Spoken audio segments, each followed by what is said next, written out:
Now next type of isomerism will be which one there? Stereoisomerism. When two or more compound having the same molecular formula and similar chemical structure possess a different arrangement of atom in the space, having the different properties of their configuration, and the phenomenon is known as stereoisomerism, and such compounds are called as stereoisomers there. Now here we'll see these two kinds of isomerism will be there. One is geometrical isomerism, another is optical isomerism there. Geometrical isomerism, in which what is required there should be arrangement in the space will be a different one there. Now for that it is of two type there. Two types of arrangement will be there. You see here, one is what there, A B C carbon type, and then another will be what there, C carbon A B type.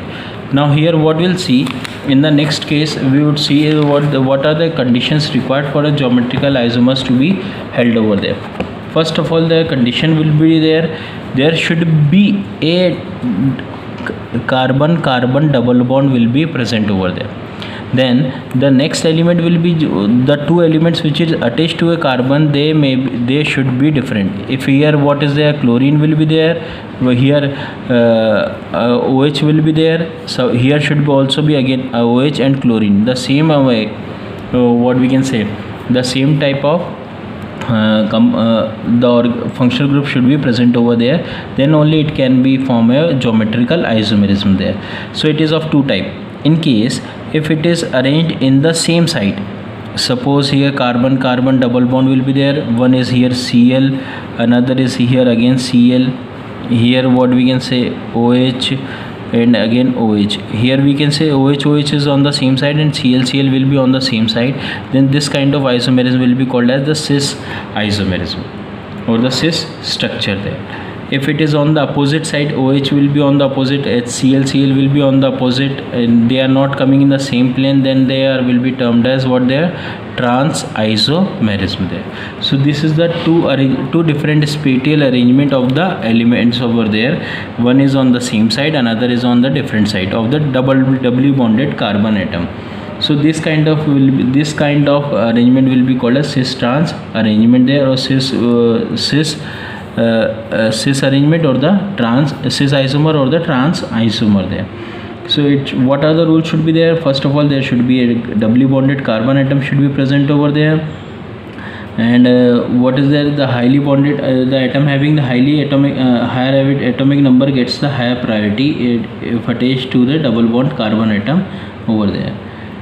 Okay, these are the two conditions required over there. So I think all of you understand about the geometrical isomer, that is the cis isomer and the trans isomer. Now next we'll go through which one there, what are the conditions for the geometrical isomerism are there. So the molecule must have the double bond, then next is what there, the molecule should be of the either type ABC double bond CAB type there, or it may these are the two conditions necessary for that. Then cause will be one of the main cause will be the restricted rotation of the carbon atom about the double bond, main cause of the geometrical isomerism there. So here we have seen the carbon between carbon and carbon there are two double bonds will be there. So this kind of this will be the main reason, because it does not allow the rotation of the molecule about the carbon. Now carbon and carbon cannot rotate over each other with freely over there, because of the double bonds will be there. If they will rotate like this, then what happened, then there may be chances of breaking of the double bond. Now this will hinder their rotation, and due to this they can form this geometrical isomerism over there. Okay, then next is what the properties of geometrical isomers are given over there. What are the properties? Geometrical isomers having the different physical properties like melting point, boiling point, etc. over there. Then the geometrical isomer have the similar but not identical chemical properties there. Then we are talking about the stability of the two isomer are different. Trans isomers are more stable than the corresponding cis isomer, because in the trans the same group will be on the opposite side and there will be very less steric hindrance over there. So this is about what we can say the geometrical isomerism there.